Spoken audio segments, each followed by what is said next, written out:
Hey folks, how's it going? Taylor is at work again, so I'm going to be doing a decent amount of these by myself until our schedules can sync up a little bit better, especially with the holidays. I know we missed like 4 days because of this, and we're trying to wait for something to sync up, and it just isn't happening. So, these next few reactions are going to be without Tay. So, sorry if you guys want to see her reaction. So I'm going to jump into the first one, which is working after your 2 weeks notice. Is a sweet gig, Dusty Slay. I've never heard of him before, but it's something somebody suggested that we check out, so we're gonna check them out. But yeah, just gonna jump right into it. Comedy Central guys, I'm gonna have to do some pauses. I'm sorry because they block stuff worldwide, so a lot of the times I don't know why. To be here, I'm just pumped to be doing comedy. I used to work at the Western Sizzlin'. I don't know if you guys know what that is, but it's like a golden corral. We'll go to corral is. Without all the class, like a silver corral, like a bronze corral. Like an okay corral, you know what I mean? Like it's all right in there, you know what I mean? Mm-hmm. All right, we're having a good time, and I like to tell people we're having a good time. You know, I don't like to ask. You know? A lot of comics come out here and they go, "Are we having a good time?" Not me. I can't risk it. You know what I mean? Okay, all right. I quit that job at Western Sizzlin'. I put in a 2-week notice, not because I'm a good employee, but because that's my favorite 2 weeks of any job I've ever had. You know what I mean? It's worth it to get the job just to put the 2-week notice in. It's like a little vacation right there at the end. It's where I get to say my favorite phrase at work, which is, I don't care, I'm about to quit. A lot of power in those words, you know? So, about 2 weeks notice. So I've always given a 2 weeks notice whenever I leave anywhere. And the main job, I say that for almost 14 years, I'll say, whatever. Between 13, 14 years, I was at Walmart. And I gave my 2 weeks notice there. And the market manager was just a hardcore, like, douchebag. And she just didn't.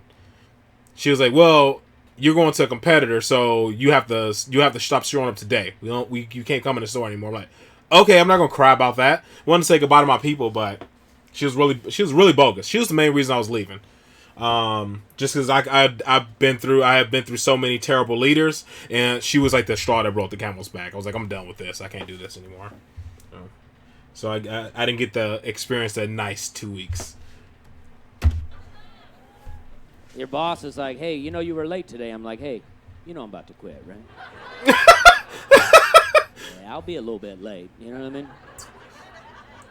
I'd like to know who invented the 2-week notice. You know, was it the employee or the employer, right? Imagine being the first, right? You're like, hey, I'm about to quit. Your boss is like, you going to stick around for 2 weeks, right? Well, you going to pay me? And you know I'm quitting. Yeah, I'll stick around. I'll do a 6-month notice if you want. I thought you needed me to care about this, John. You know what I mean? All right, we're having a good time. And I like waiting tables. People do weird things in restaurants, you know, like people like to pair up wines with food, you know, and that's cool. But sometimes they do it in weird situations. Like I had this guy go, what kind of wine do you recommend with the fried catfish? I was like, I don't know, Budweiser? Sometimes people come in, they got a real attitude. You know, they come in there in a hurry. They're like, can we be in and out of here in 30 minutes? I'm like, hell, you can leave right now.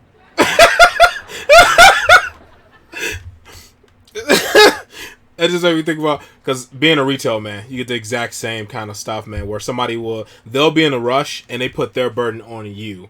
They want you to control the entire situation. Like, well, I can't control the lines. I can't control how many people came in the store to shop today. I have every register open, and I can't think the process is going any faster because we need to treat every customer the same. So they get the same courtesy that we're trying to extend to you. So it's just funny when customers do that kind of stuff, man, when they really think that, like, hey, can you get 30 minutes? Like, I've had customers like, I need to be out of here in about 10 minutes. I'm like, that's probably not going to happen. Like, well, I got an appointment to go to. Like, well, I'm sorry that you have an appointment, but yeah. Retail and food services, I think everybody should work at a place like at least once so you can know what everybody goes through. I mean, don't let me hold you up. Well, I'm about to quit anyway. You know what I mean? Oh, that term. I'm 3 months into a 6-month notice here. I am. My attitude is slipping, I'll be honest with you. I used to work at a seafood restaurant in Charleston, South Carolina, a seafood restaurant called Hyman's, which is, that's true, which is get out of here. Which is located on the same block as a restaurant called Sticky Fingers. there's that. And not everyone knows what a hymen is, and that's okay. I didn't know what it was for a long time, but if you don't know, just go home tonight, look that up, enjoy that joke on your own time. You know what I mean? Just saying, it's a tight joke, and okay, that was too far, and I am sorry about that. Thank you. That's a good joke. That is a good joke. It's owned by a family with the last name Hyman, and I was working in there one day, and this lady said to me, she goes, "Oh, are you one of the Hymans?" I was like, "Yeah, because they named me Dusty Hyman." I'm the oldest one, you know what I mean? No one will touch me. All right. I used to be a big drinker. I had to quit drinking because I used to black out all the time, you know, and nothing good ever happens when you black out. No one's ever like, "Man, you blacked out last night, but I appreciate you helping with those taxes." I used to send a lot of drunk texts. I was always drunk texting people, ruining friendships, relationships, and I always wanted them to invent a cell phone breathalyzer, you know? That way when you're leaving that bar at 2 a.m., looking to text that ex-girlfriend you vowed to never text again, you just blow in there, you go, it goes, not tonight. You're way too drunk for that. You just get in your car and drive home. That's right. I love that girl's laugh. It's super intense. Ha ha ha ha ha ha. That's such an intense laugh. Just great. I don't drink. I'm not like a drinker. I have like an Angry Orchard like here and there. But the very first time I got drunk was on Boone's Farm and Mad Dog 2020 and D Serona. Terrible combinations. Just a bunch of junk mixed together because I was young and I blacked out. I didn't remember anything. I don't know if my friends made all this up if I just went to sleep. And to this day, they still holding true to it that I went and knocked on the neighbor's door. I tried to start a fight with a guy. I was trying to flirt with some girl. I don't remember any of that stuff. It could be they could have just made that up and I just was knocked out because I remember I woke up feeling terrible. I remember just getting super plastered, feeling woozy, then wake up the next morning and feeling like crap. Because in Tennessee, they say buzz driving is drunk driving. So if you're going to do it, get drunk. You know what I mean? That way you can sleep when you get to jail. I always say if you can get arrested for 4 beers, why not have 14? You know what I mean? If you're going to be on a moped, have a story. You only get 2 DUIs. Don't waste them.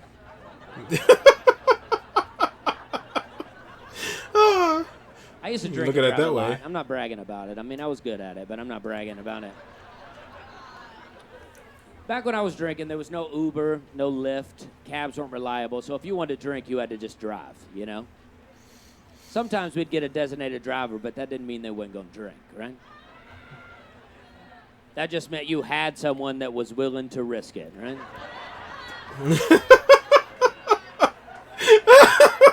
That one friend with nothing to lose.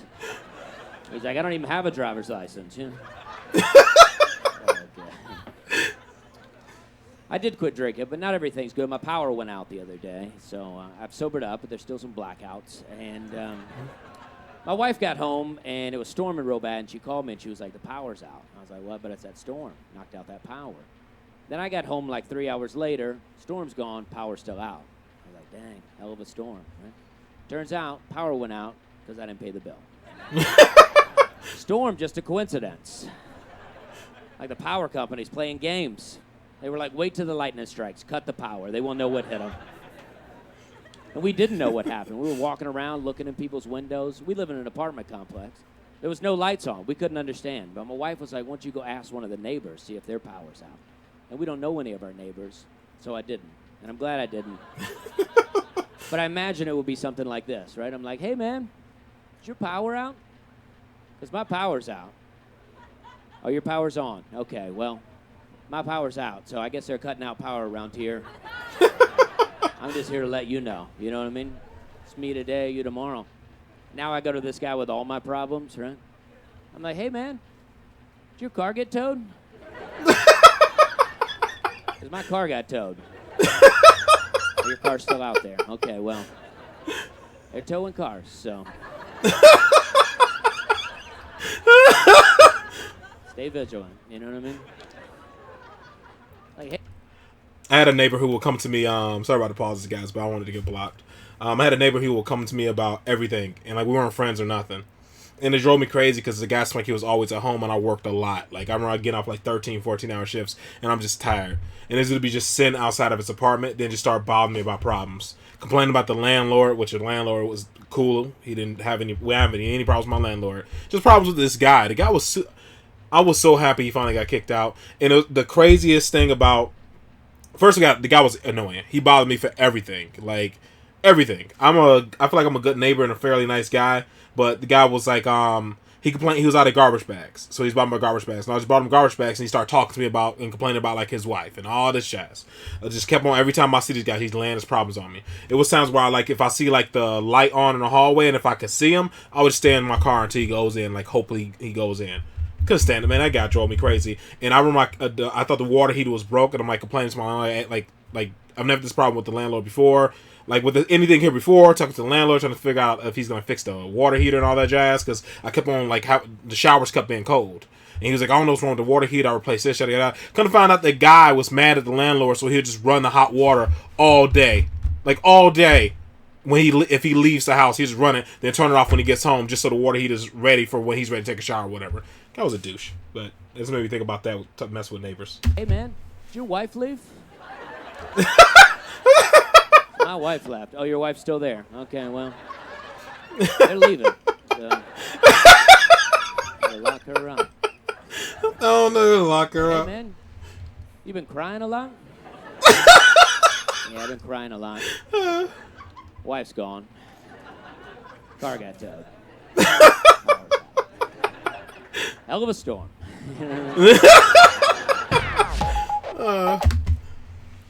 He should have ended it. We're having a good time here. Again, guys, sorry about the pause. It's just something I got to go through whenever it comes to the Comedy Central stuff. Honestly, a lot of the stuff, it's crazy that we'll upload a video, and yeah, it'll get demonetized because, like, of course, like, whoever we're reacting to want the revenue or whatever. But the biggest problem is when it gets blocked, man, and they're starting to block a decent amount of stuff, and I'll look it up, and other people did it, and it's like the only difference I see is their pauses. So we definitely have to start pausing more on this channel. When it bothers me about pausing, I feel like it loses momentum. And you got to kind of think about when you're going to pause, and it kind of takes away from some of the joke to me in some cases, but just something I got to get used to if we want to keep reacting. So just I apologize. Tay will be back hopefully soon to do some reactions with me. Other than that, I'm doing some reactions by myself until like our schedule sync up some. Because right now, this is like, if you're in retail, you know. Especially if you're in retail and you're a salary manager, like myself, or my wife is a manager, but they don't do salary at her job. You put up extra days. So right now I'm on 6 on, 1 off, 6 on, 1 off, and that 1 off doesn't cross over with Tay's. And sometimes I get off super late, and she's already going to bed to be up super early. Or like tonight, I got off at 6, and I open the store tomorrow, and she works till 10. So it's just it just doesn't sync up, man. So I'll be in bed by the time she gets home. So once the holiday season's over, hopefully things go a little smoother. And her and I'll be reacting again together. So continue, you guys. Please continue to like, share, subscribe, comment below. And I will see you in the next one.